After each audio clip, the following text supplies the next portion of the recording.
오늘 우리에게 주시는 하나님의 말씀은 로마서 8장 29절에서 30절에 있는 말씀입니다. 함께 읽겠습니다. 하나님이 미리 아신 자들을 또한 그 아들의 형상을 본받게 하기 위하여 미리 정하셨으니 이는 그로 많은 형제 중에서 맏아들이 되게 하려 하심이니라. 또 미리 정하신 그들을 또한 부르시고 부르신 그들을 또한 의롭다 하시고 의롭다 하신 그들을 또한 영화롭게 하셨느니라.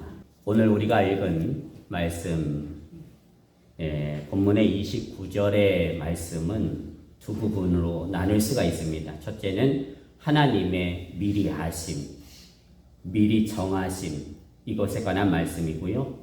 그리고 두 번째로는 그 하나님의 미리 아심, 예지죠. 그리고 미리 정하심, 예정입니다. 그 예지와 예정을 통해서 반드시 이루시고자 하시는 하나님의 궁극적인 목적, 그것에 관하여서 기록한 말씀이 됩니다.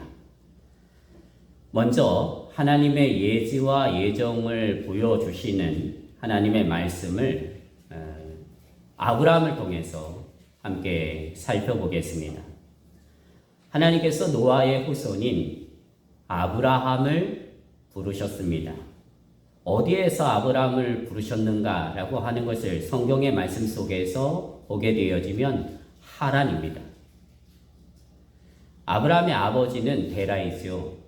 그 데라가 그 아들 아브라함과 며느리 사레 그리고 조카 롯을 데리고 가나안 땅으로 가게 되어지는데 그 목적을 이루지 못한 채 이 하란이라고 하는 것에 멈추게 되어집니다. 거기에서 거류를 하게 되어지죠. 그렇게 하란에서 살게 되어지면서 아브라함의 아버지 데라는 205세에 죽게 되고 이제 아브라함은 그 가문을 책임져야 하는 자리에 서게 되어지는데 그때 성경에 보면 하나님께서 아브라함을 부르십니다. 하나님께서 아브라함을 부르시는 장면이 기록되어져 있는 말씀이 있는데요. 그게 창세기 11장 31절에서 32절의 말씀입니다. 제가 읽어드리겠습니다. 데라가 그 아들 아브람과 하란의 아들인 그의 손자 롯과 그의 며느리 아브라함의 아내 사레를 데리고 갈대아인의 우르를 떠나 가나안 땅으로 가고자 하더니 하란에 이르러 거기 거류하였으며 데라는 나이가 205세가 되어 하란에서 죽었더라. 그렇게 기록하고 있습니다. 그럼 여러분 이때 노아의 후손인 아브라함은 하나님을 알았습니까? 라고 우리가 질문하게 되어질 때 아브라함은 하나님을 그때 몰랐습니다. 전혀 몰랐고요. 그리고 하나님 앞에 몰랐기 때문에 예배도 안 드렸습니다. 하나님께 예배 드리지도 않았고 하나님께 기도하지도 않았습니다. 그러니까 하나님을 모른 채 그 하란에서 또 고향에서 갈대아 우르에서 하나님과 상관없는 그런 삶을 산 것이죠. 그럼 반대로 하나님은요. 그런 아브라함을 이때 하란에서 처음 보시고 처음 아시고 거기에서 하나님이 처음 부르신 것입니까? 라고 하면 아닙니다. 하나님은 이미 아브라함을 그 이전부터 알고 계셨습니다. 이를 증거하는 말씀이 창세기 15장 7절에 나오는데요. 제가 또 읽어드리겠습니다. 또 그에게 이르시되 나는 이 땅을 내게 주어 소유를 삼게 하려고 너를 갈대아인의 우르에서 이끌어낸 여호와니라. 그렇게 말씀하고 있습니다. 그러니까 하나님께서 갈대아 우르에서부터 이 아브라함을 이미 아셨고 또 그 아브라함에 대하여서 계획하셨다라는 것이죠. 부르시기로. 그렇게 하나님께서 아브라함은 전혀 몰랐지만 미리 아시고 그 아브라함을 택하셔서 그 갈대아 우르에서 이끌어내신 것입니다. 이것은 우연히 이루어진 게 아니라는 것이죠. 하나님의 섭리와 하나님의 계획이 그 안에 있었던 것입니다. 그렇게 아브라함은 하나님의 부르심을 받았고 하나님의 택하심을 받은 것입니다. 그만큼 하나님이 아브라함을 생각하셨다는 것이고요. 그만큼 아브라함을 하나님이 귀하게 여기셨다는 말씀이죠. 이 로마 교회는 그 4분 5열 그렇게 찢어지는 그러한 모습들이 굉장히 심했습니다. 인종 간에 찢어졌고요. 그리고 귀족과 노예라고 하는 계층 간에, 계급 간에도 다 찢어졌습니다. 그래서 빈부귀천, 여기에 따라서 분열되어져서 끼리끼리 모여가지고 하나님 앞에 뭐를 하냐면 예배를 드리는 거예요. 그러면서 뭐라고 말하냐면 우리 예배가 진짜 예배야 라고 하는 거죠. 그런 모습이 있습니다. 그러니 여러분, 이런 예배를 하나님이 하나님 앞에 드리면서 하나님이 받으실 거다 그렇게 생각을 하게 되어져서 그들이 예배 드린 것 아니겠습니까? 근데 그 예배를 하나님이 어떻게 받으시겠습니까? 다 찢어졌는데. 그런 분열 가운데 있는 로마 교회의 사도 바울은 오늘 본문 말씀을 통해서 아주 중요한 말씀을 전하는데요. 로마 교회에 있는 모든 사람들이, 모든 성도들이 한 사람의 예외도 없이 다 하나님께서 미리 아신 자요, 미리 정하신 자들이라는 것이고, 유대인이든 이방인이든 그 부르심에 차별이 없다는 것이고, 귀족이든 노예든 하나님께서 부르심에 차등을 두지 않으셨다라는 거죠. 그러므로 여러분 기억하시기 바랍니다. 하나님 앞에서 우리 모두가 다 부름을 받았습니다. 그렇죠? 하나님 앞에 부름을 받고 구원함을 받았습니다. 그리고 교회를 이루었죠. 예수 그리스도 안에서. 그래서 진정 교회가 된 것입니다.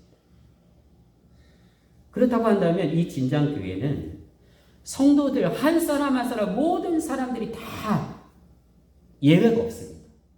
모든 사람들이 빈부귀천을 떠나서 어떤 지식이 많고 적음을 떠나서 나이가 적고 많음을 떠나서 한 사람의 예외도 없이 다 하나님께서 귀하게 여기시고요. 하나님께서 다 부르신 사람들이고요. 하나님께서 다 택하신 사람들이에요. 어떤 사람을 특별하게 하나님이 부르시고 어떤 사람은 비특별하게 하나님이 부르시고 그렇게 하시지 않았다는 거예요. 물론 기능에 있어서 그 역할에 있어서는 다를 수 있겠지요. 그러나 그 본질에 있어서는 다 똑같은 겁니다. 동일한 겁니다. 다시 말하면 모든 사람들이 다 귀하다는 거예요. 그 가치에 있어서 단 1의 차이도 없습니다.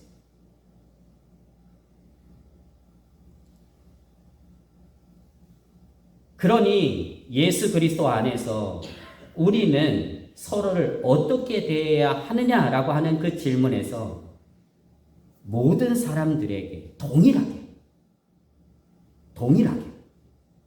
그 사람이 나에게 무엇을 해주든 해주지 않든 나와 상관이 어떤 일에 있어서 있든 없든 우리는 존귀하게 동일하게 모든 사람들을 대해야 합니다.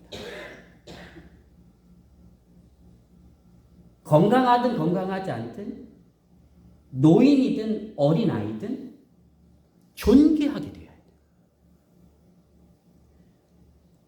똑똑하든 모자란 사람이든 거기에서 어떤 그룹을 만들지 말고 어떤 그런 자기들만의 세계를 만들지 말고 하나님 안에서 정말로 존귀한 자로 우리가 다 함께 부르심을 받았다라고 하는 의식을 가지고서 대해야 한다라는 거예요.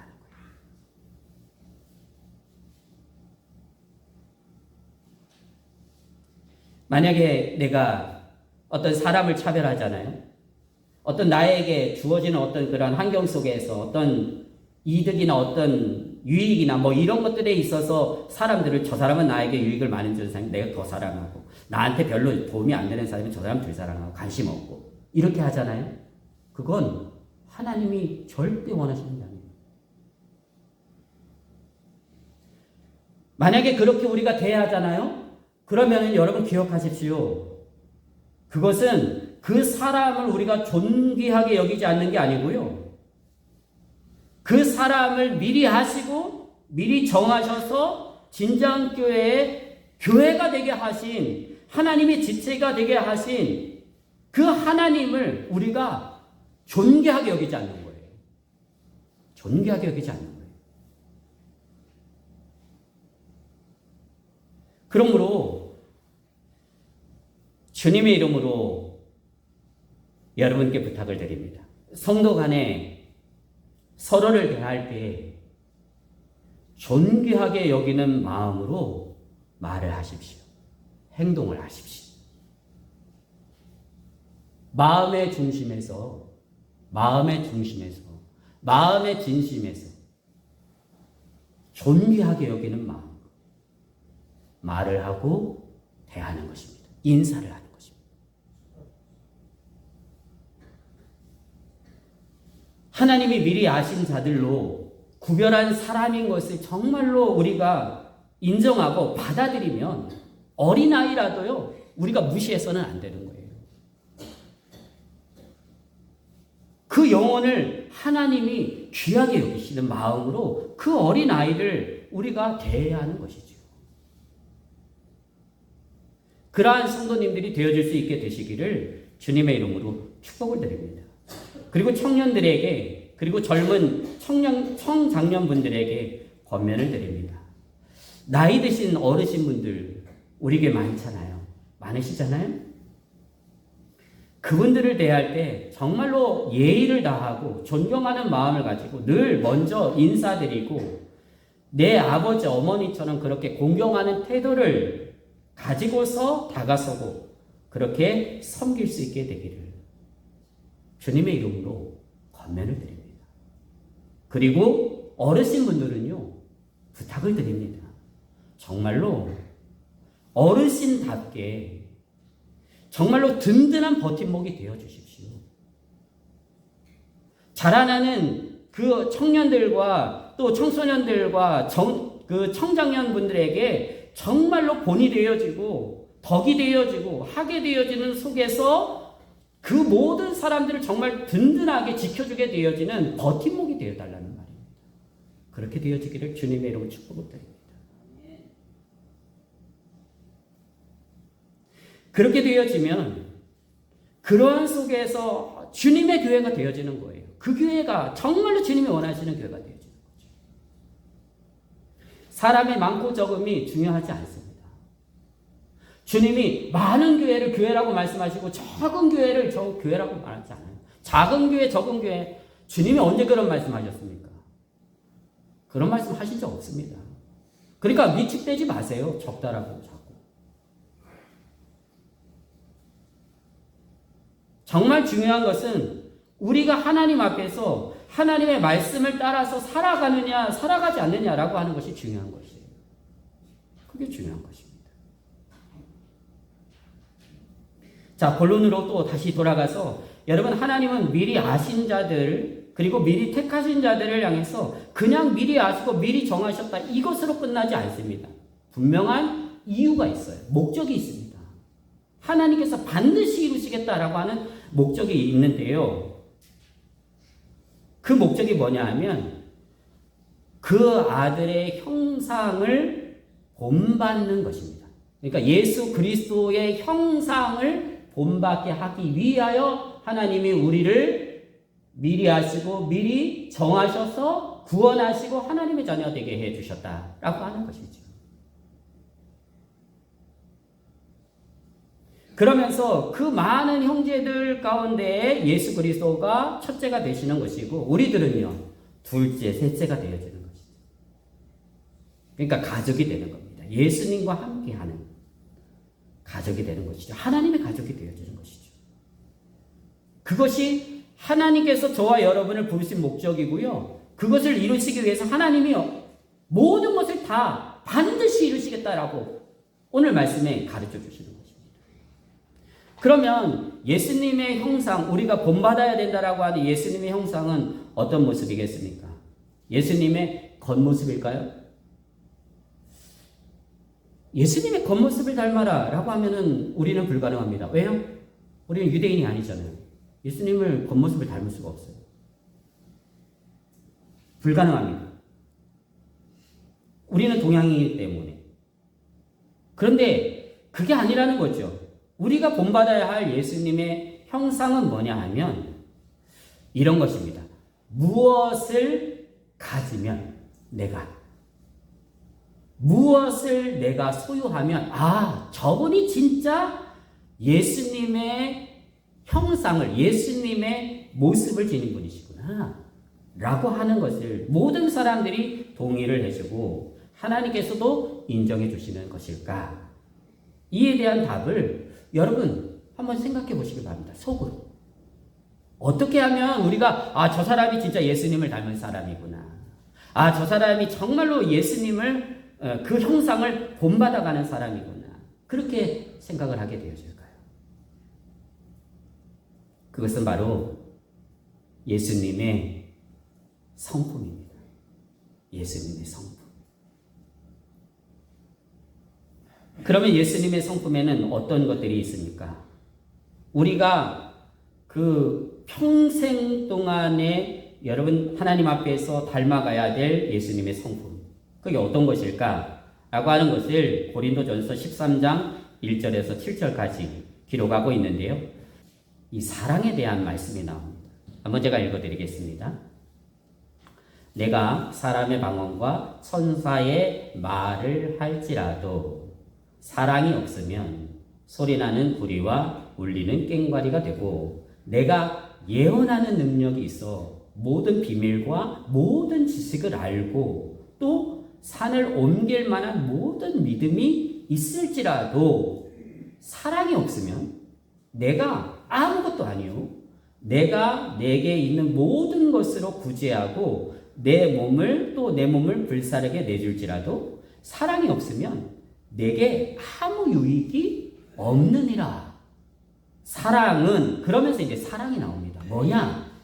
라고 하는 것에 대해서 사랑은 오래 참고 사랑은 온유하며 시기하지 아니하며 사랑은 자랑하지 아니하며 교만하지 아니하며 무례히 행하지 아니하며 자기의 유익을 구하지 아니하며 성내지 아니하며 악한 것을 생각하지 아니하며 불의를 기뻐하지 아니하며 진리와 함께 기뻐하고 모든 것을 참으며 모든 것을 믿으며 모든 것을 바라며 모든 것을 견디느니라.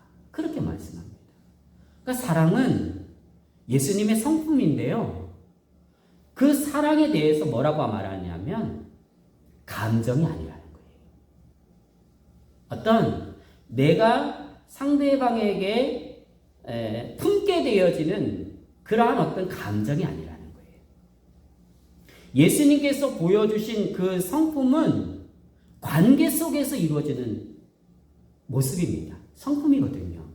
사람과의 관계 속에서 오래 참으심, 온유하심, 시기하지 않으심, 자랑하지 않으심, 교만하지 않으심, 무례히 행하지 않으심, 자기의 유익을 구하지 않는 것, 성내지 않는 것, 악한 것을 생각하지 않는 것, 불의를 기뻐하지 않는 것, 진리를 기뻐하고 모든 것을 참고 모든 것을 믿고 모든 것을 견디는 것.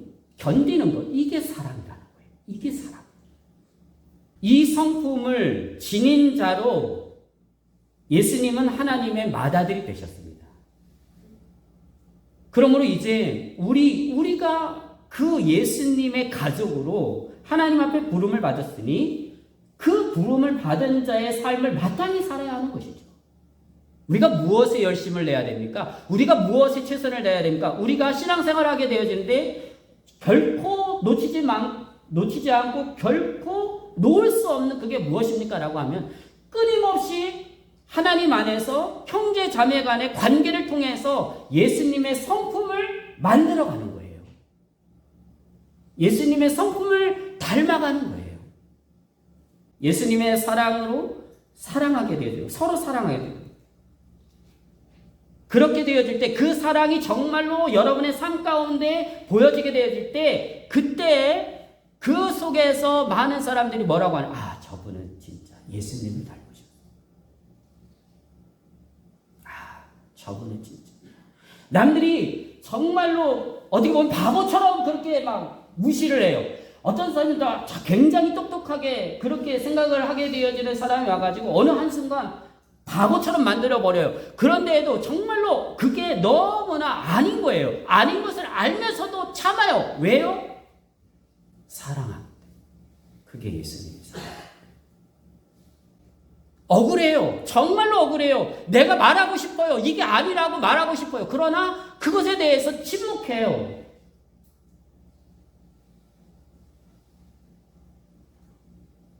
그로 인해서 하나님의 몸이, 예수님의 몸이 지켜질 수 있다고 말한다. 내가 바보가 되고, 내가 어리석은 자가 되고, 내가 미천한 자가 돼도 상관없어요.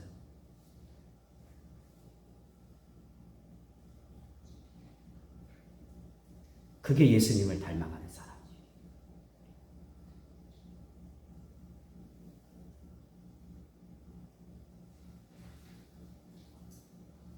로마교회 성도들이 그걸 못했어요. 로마교회 성도들이 그 사랑을 몰랐어요.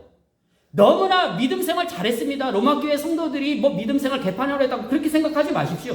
정말로 하나님의 복음 안에서 부흥했어요. 엄청나게 많은 사람들이 모였어요. 근데 문제는 뭐냐면 그 많은 사람들이 다 산산 쪼개지고 다 찢어진 거예요.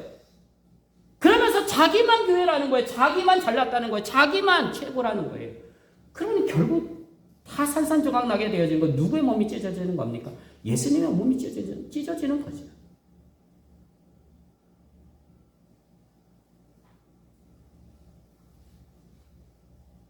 그런데 거기에서 누군가는 그 찢어진 몸을 붙이기 위해서 내려놔야 되는 거예요. 누군가는 거기에서 자기 자신을 희생해야 되는 거예요. 누군가는 거기에서 바보가 되어줘야 되는 거예요. 근데 진짜 그게 어리석어서 그런 게 아니에요. 예수님 때문에 그런 거예요.